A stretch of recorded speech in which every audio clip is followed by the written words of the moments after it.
What up? What up? Welcome back to the channel. I'm J and we're locked in. This is day 6 of the 8-day recaps of Them Season 2. And this episode 6 is titled, Would You Like to Play a Game? Now, the description says Dawn becomes a target of her own investigation. The killer sets his sights on Kale. Now, what they're meaning is, at the end of episode 5, what we seen was young Benny starting to decompress, deconform. We don't know what was happening, but somebody took advantage of him. And right now, it looks like Don is the #1 suspect. But before we jump into this and we break down episode 6, if you like them recaps or recaps, breakdowns of different type of shows, then you're at the right channel. Hit that subscribe button and turn your notification bell so you get something every time I upload. I'm on that road to 50,000 subscribers, so I appreciate each and every one of you. Now, let's go ahead and jump into it. This is the recap, day 6 of the 8-day breakdowns of Them Season 2. Starting the episode off, we see Dawn in the back of the police car, and we got Lieutenant driving. Now, this is an awkward situation for her because she's in the back of the police car and she's a detective. Well, the reason she's in the back is because Lieutenant is about to break it down for us 100% factual. She was in the car with Benny. She did everything she wasn't supposed to do. She took him without the ambulance. She left her partner behind. And now, as the description said, the investigation is looking directly at her. Now, the lieutenant said this is one reason he was iffy about her being on this case initially and putting McKinney in charge. So now Dawn is looking very bad for her because once you get on the other side and internal affairs starts doing their digging and investigating, it's almost over for you. Lieutenant knows she is one of the best detectives on the force. The only problem is she went behind his back and did something stupid. So he's saying that he vouched for her and brought her on. But right now, everything that she did is on her. There's nothing he can do at this point. His hands are tied. He told Captain, hey, she's good. Captain told the chief of police, she's good. But now, this isn't looking good because she was the only one with Benny. And when he arrived at the hospital, he was unalived, hands stiff, arms broke, back broke, legs broke, everything. Once they arrive at the precinct, all of the officers are out here and they take her badge from her, they take her gun. And if you remember the police officer that was parked in her spot, Buzzcut, that called her a black bee before he drove off, he's the one that put her in handcuffs. Now, Lieutenant is saying, hey, this is doing too much. We don't need to do all of this. But at this point, it's an investigation. And as he said in the vehicle, Don, you brought this on yourself. Now, the news media is out there. When Kale got home, it was on the news, but he had his headphones on and wasn't paying attention. I can only imagine what's going through Dawn's mind right now because she didn't have anything to do with it, but perception is reality, and she was the only person in the car with Benny. They take her in the booking, they're doing the pat down, they're removing all of her valuables. Then they tell her to go into the bathroom for the urinalysis test. Now, when you do this, there's no closing the door. They have to watch you. They tell you not to flush, and you got to go ahead and use that cup, fill it up to the line, don't go over it. Keep it above your head when you're walking out of here, and we'll run the test on it a little bit later and we'll find out if you pop positive or negative. Athena is going back to work, and last time we seen her, they had that Raggedy Andy doll in here. She ended up throwing it out.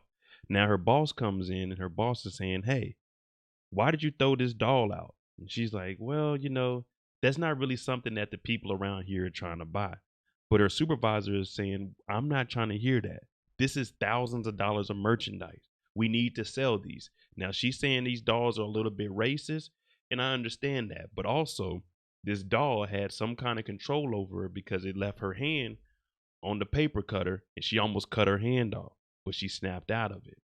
Now, when you lose money for a company, they're going to fire you. The bottom line is how much money can we make? And Athena threw out merchandise, so she ends up getting fired after all the years she put in. Now it's time for the investigation to kick off. And one of my favorite characters in the Power universe, Cooper Sachs, better known by his real name, Shane Johnson, he's the lead investigator. Now he's starting to ask all of the questions and playing back what happened that night that she took the young man to the hospital. He's asking, what time did you leave the house? How long did it take you to get to the hospital? Why did you leave your partner Diaz? And all of these questions are them trying to corroborate a story, come up with what happened from point A to point Z. And right now she's a little nervous. They have her hooked up to a lie detector test, and you can't tell a lie because you are technically under oath right now. Now what they're doing is bringing up a past history of Dawn and how she's been on the force. Well, it turns out 18 months ago, they showed her some photos of a gentleman who was her CI that she used her PR-24, which is her baton, and she assaulted him. Then she got put on a court order to do anger management, and she went on administrative leave. So what they're collecting here is information from her past and getting her to admit to it to show that she has a history of assaulting and terrorizing people that's under her supervision or under arrest. Now, we don't know the whole story about this, but these photos and her admitting it under oath, well, she's guilty of that part at least. Now they're going around and getting character statements from everybody. And they start off with McKinney, who's worked with her before. Now he's bringing up the point that she ran into Curtis Maynard before he was unalive. And if she wouldn't have chased him down, they would have never ended up in the house. So they're showing connections of different incidents that tie back to her. Now, McKinney also says that I don't know, and I'm not insinuating anything, but she did follow me after work. Remember when she showed up to the house after she got the information from his wife? Well, he's using that and he's under oath and he's letting the investigators know she did follow me after that.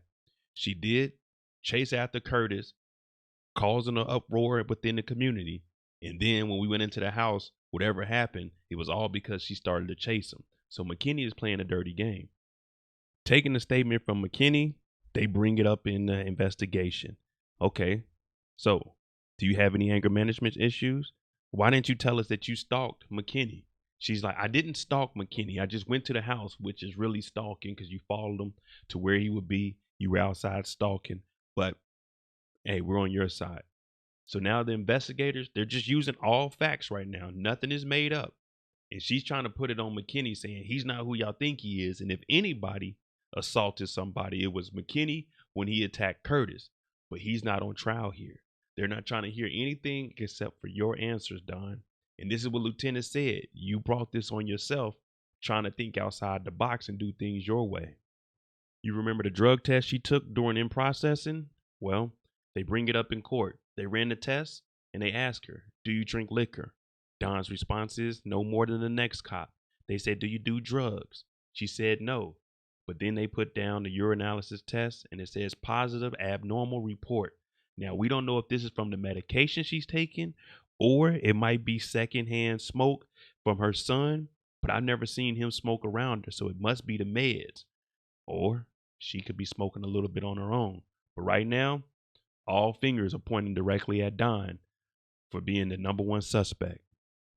Kel gets to school and he didn't see the report of his mother on TV being arrested for this attempted or alleged murder. So when he gets to school, everyone's looking at him funny.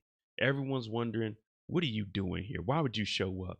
Now, you remember the young girl that said the cops kept messing with her cousin Ernest? Kel was getting close to her. But now she's saying, you're going to come over here and talk to me? You're really going to act like this? You didn't want anyone to know your mom was a cop? He's like, what are you talking about? I don't know what you're talking about. She said, really, Kel? Your mother is a cop, and now she's unaliving kids. Now, all of this is taken out of context, but the only information we have is that she was in the vehicle with Benny, and now Kel, all he can think of is my mom is a what? She unalived who? And I just messed up the only opportunity I had with my high school crush? Out of all days, they have LAPD show up with the dare lion. Now, while they're sitting here, the kids are joking. Hey, does the lion know Kel's mom? Ha ha ha ha. Is Kel's mom showing up today? Ha ha ha ha. Is Kel's mom going to lead us on this since she is a police officer? Well, Kel, he's distracted from all of that by drawing. He's trying to clear his mind, but out of nowhere, he starts hearing voices. Kel, are you all right? Kel, tap the desk. Do what I say. Kel. Do you hear me? Kel, tap the desk. Now, this is getting wild because it's like this lion or this voice, whoever it is, has control over Kel's body. He's tapping the desk. Now he's tapping his feet. Then you hear the voice say, tap the floor. Tap the floor. and we see Kel get out of his seat, gets down on his hands and knees, pause, and he starts to bang on the floor.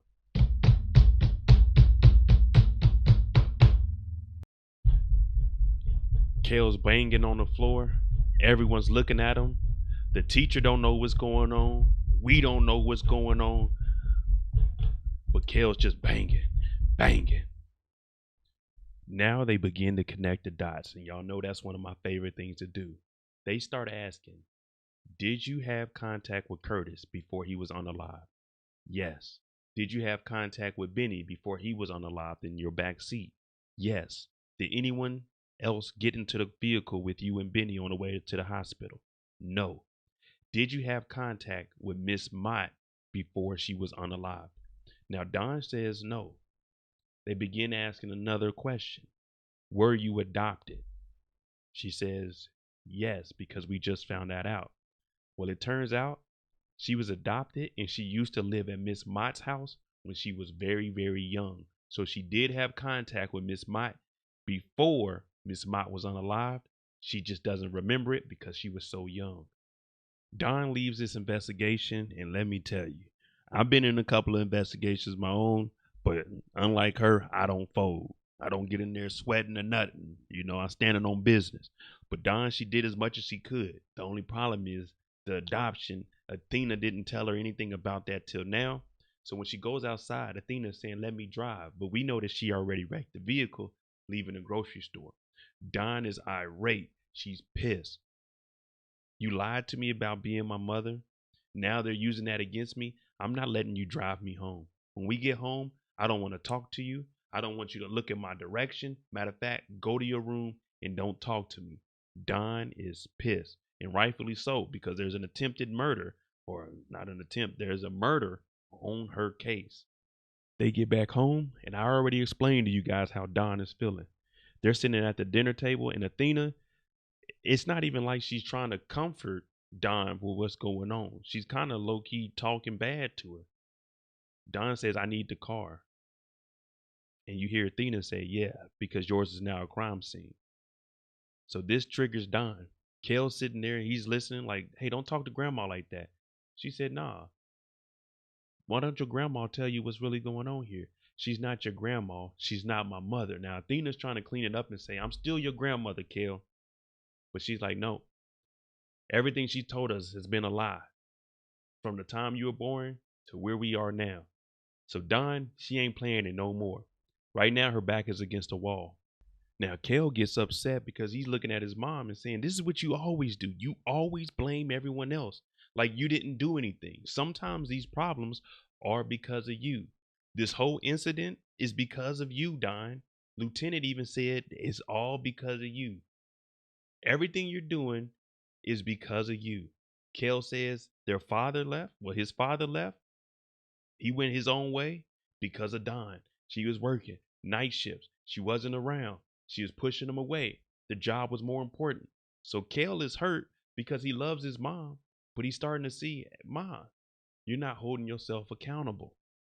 Yo, pretty ladies around the world got a weird thing to show you. So tell all the boys and girls, tell your brother, your sister, your mama too, 'cause they're about to go down and you know just what to do. Wave your hands in the air like you don't care. Glide by the people as they start to look and stare. Do your dance quick, mama. Come on, baby, tell me what's the word. Word up. Everybody say you hear the call, you gotta get it underway. Word up. It's the code word. No matter where you say it, you know that you'll be heard. Now, all you sucker DJs who think you're fly, there's got to be a reason, and we know the reason why. And act real cool. Now they playing word up, and you heard the last thing I said. You gotta act real cool. I'm talking about the trombones. I used to play trumpet. We got the drums. We got the dancers out here. We got a full house. Man, Kel's out here getting it. But as he looks in the crowd, he sees his mother, Dawn, come in. Now, they just had an argument back at home at the dinner table, but she did show up to show her support. Now, you can already imagine how people are going to be looking at her, being out in the public. but this is still her son. But things start going a little differently for Kel, and he starts missing his step. We see some of his band members, they start pushing him to get back in step. As Kel is missing steps, all the lights go off. He doesn't see anyone in the crowd. His band members nowhere to be found. It's just him, the darkness, this light on him, and what appears to be a silhouette of a full-blown, I can't tell what it is. It looks like a Raggedy Andy doll, but it kind of looks like maybe it's Edmund with a wig when we seen him in the living room piecing stuff together. But whatever it is, Kel is trying to get away from it. And whatever this is, this person is buff. This person is built. I'm trying to get out of there. You don't have any weapons on you. Even I wouldn't know how to get out of this situation.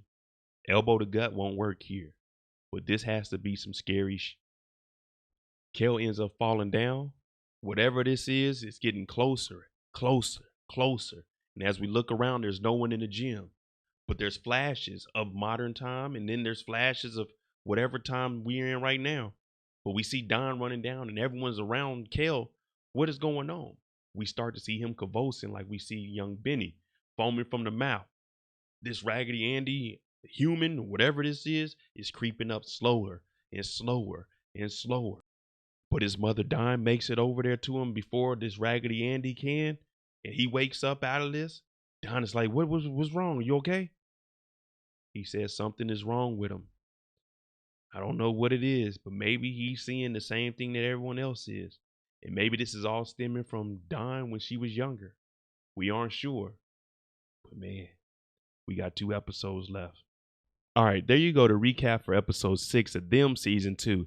Let me know, get the conversation started. Were the police doing too much for Don, or is this just standard procedure and she unfortunately got mixed up into some nonsense because of her mama? And do you believe that Kel is going to be able to bounce back from this? Because that looks very, very devastating, and even me, Mo.J, would have some issues. But let me know what you think. If you like this kind of content, hit that like button. I'm on that road to 50,000 subscribers, so I appreciate each and every one of you. Hit that subscribe button, hit that like button. Thanks for watching. Tune in tomorrow for episode 7. We got 2 episodes left.